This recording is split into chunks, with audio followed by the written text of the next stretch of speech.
Thank you very much. Thank you.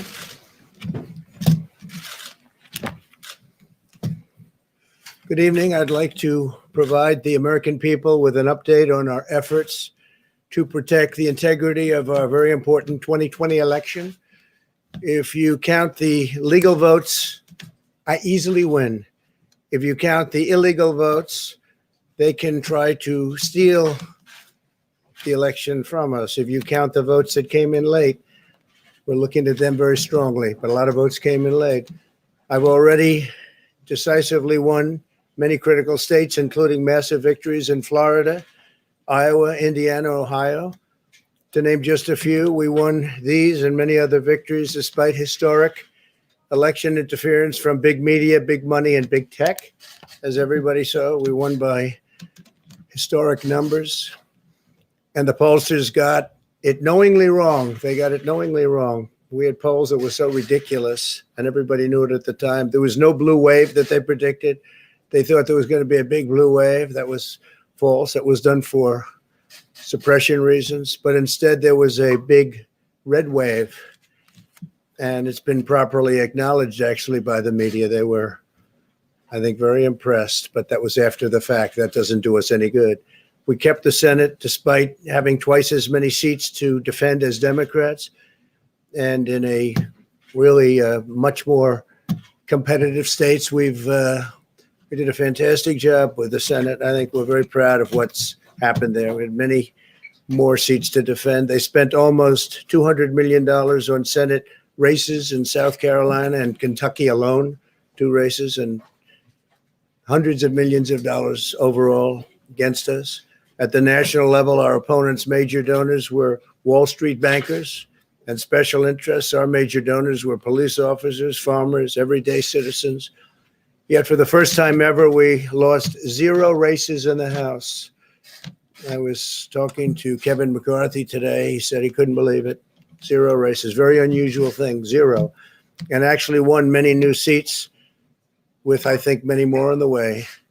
This was also the year of the Republican woman. More Republican women were elected to Congress than ever before. That's a great achievement. I won the largest share of non-white voters of any Republican in 60 years, including historic numbers of Latino, African American, Asian American, and Native American voters, the largest ever in our history. We grew our party by 4 million voters, the greatest turnout in Republican Party history. Democrats are the party of the big donors, the big media, the big tech, it seems, and Republicans have become the party of the American worker, and that's what's happened. And we're also, I believe, the party of inclusion. As everyone now recognizes, media polling was election interference in the truest sense of that word by powerful special interests.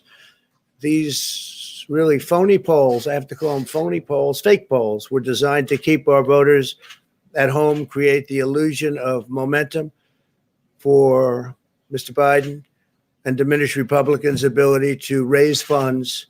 They were what's called suppression polls. Everyone knows that now. And it's never been used to the extent that it's been used on this last election. To highlight just a few examples, the day before election, Quinnipiac, which was wrong on every occasion that I know of, had Joe Biden up by 5 points in Florida, and they were off by 8.4 points, and I won Florida easily. So they had me losing Florida by a lot, and I ended up winning Florida by a lot. Other than that, they were very accurate. They had him up 4 points in Ohio, and they were up by 12.2 points. And they also won Ohio, great state of Ohio, very easily. The Washington Post said Biden up 17 points in Wisconsin, and it was basically even. They were off by about 17 points. And they knew that. They're not stupid people. They knew that. Suppression.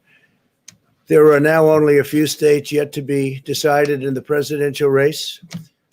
The voting apparatus of those states are run in all cases by Democrats. We were winning in all the key locations by a lot, actually. And then our numbers started miraculously getting whittled away in secret, and they wouldn't allow legally permissible observers. We went to court in a couple of instances, and we were able to get the observers put in. And when the observers got there, they wanted them 60, 70 feet away, 80 feet, 100 feet away, or outside the building to observe people inside the building.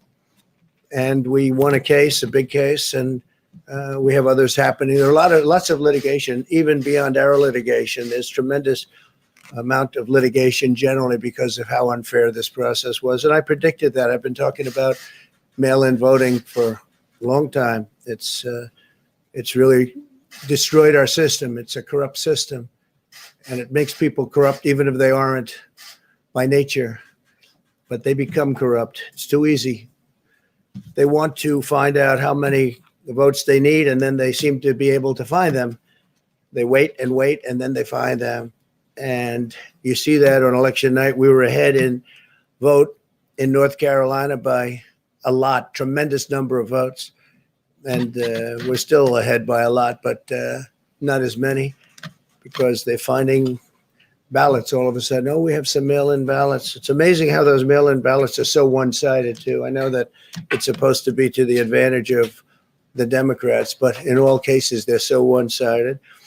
We were up by nearly 700,000 votes in Pennsylvania. I won Pennsylvania by a lot, and that gets whittled down to, I think they said now we're up by 90,000 votes, and they'll keep coming and coming and coming. They find them all over, and they don't want us to have any observers, although we won a court case. The judge said you have to have observers. Likewise in Georgia, and they're appealing. Actually, they're appealing.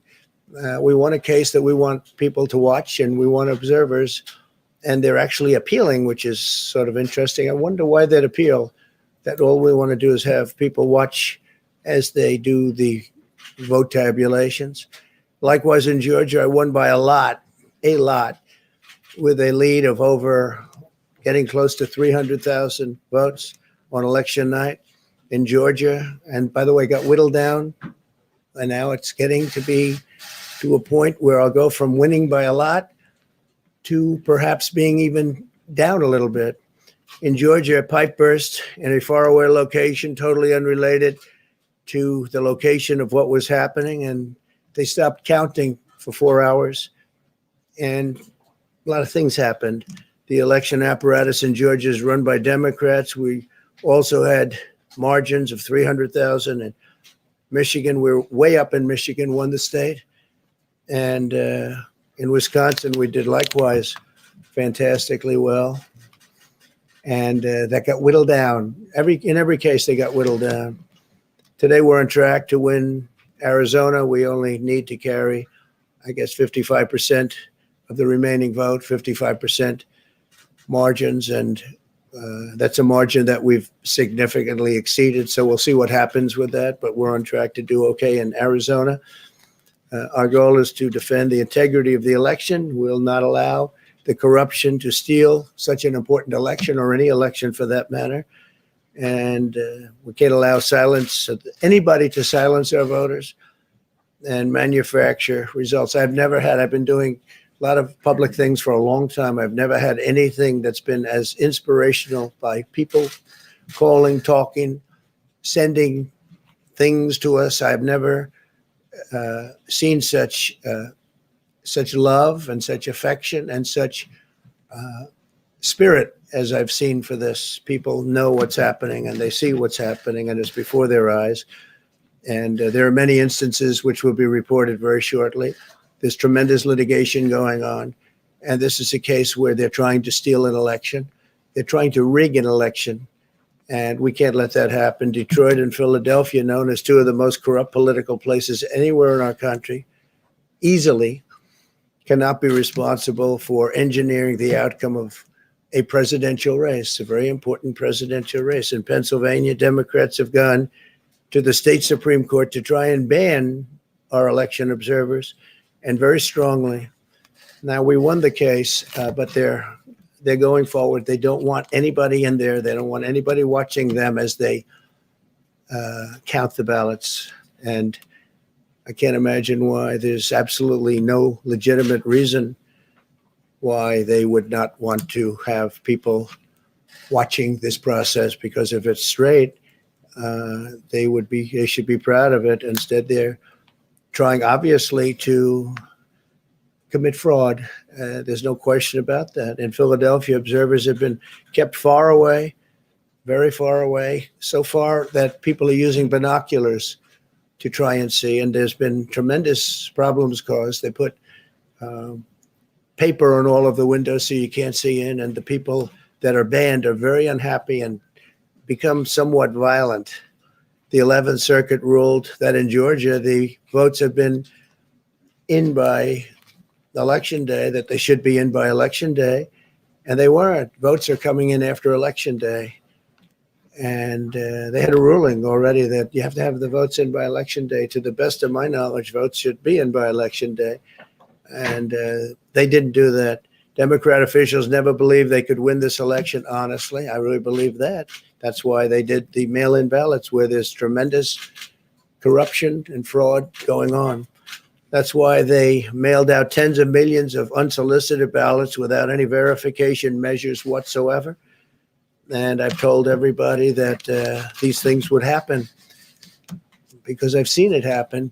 I watched a lot of different elections before they decided to go with this big, massive election with tens of millions of ballots going out to everybody, in many cases totally unsolicited.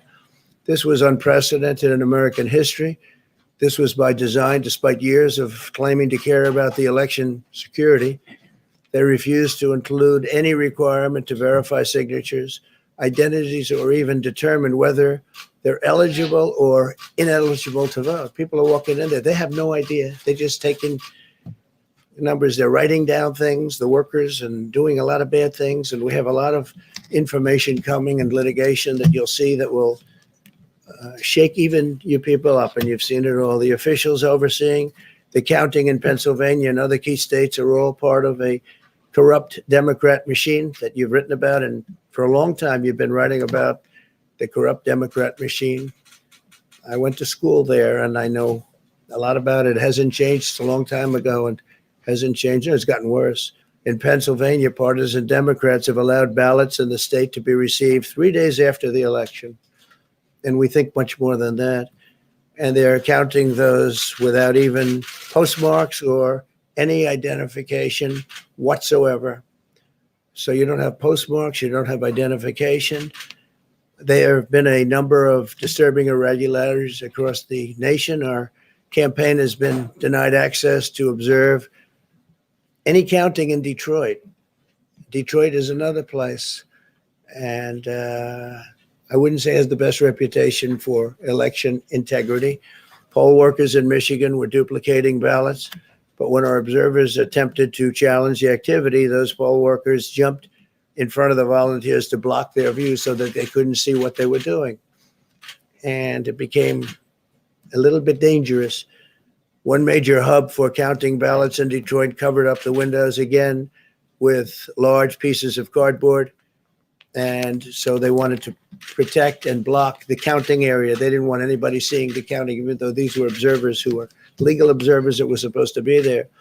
In Detroit, there were hours of unexplained delay in delivering many of the votes for counting.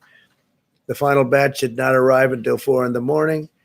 And even though the polls closed at 8 o'clock, so they brought it in and the batches came in and nobody knew where they came from. We've also been denied access to observe in critical places in Georgia.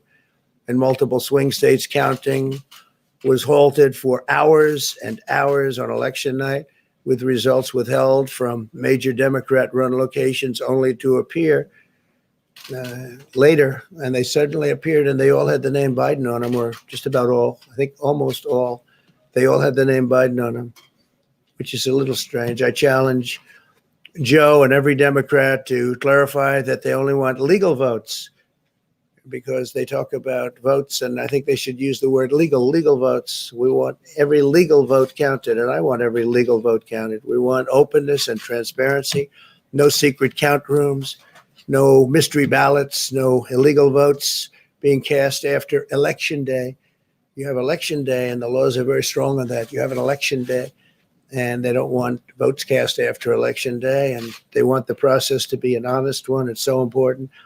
We want an honest election, and we want an honest count, and we want honest people working back there because it's a very important job. So that's the way this country is going to win. That's the way the United States will win.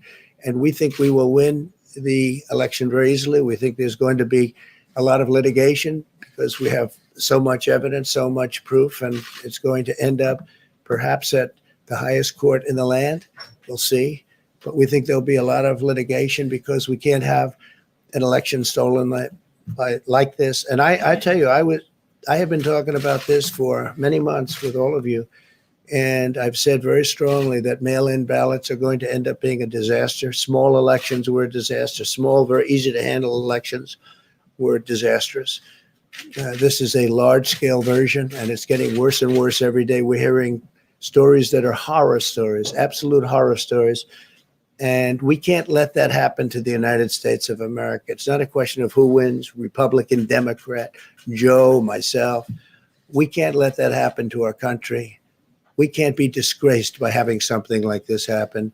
So it will be hopefully cleared up, maybe soon, I hope soon, but it'll probably go through a process, a legal process. And as you know, I've claimed certain states, and he's claiming states, and we can both claim the states. But ultimately, I have a feeling judges are going to have to rule.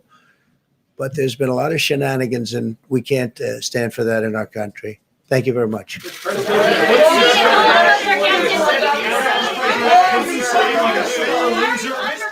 Are you being a sore loser?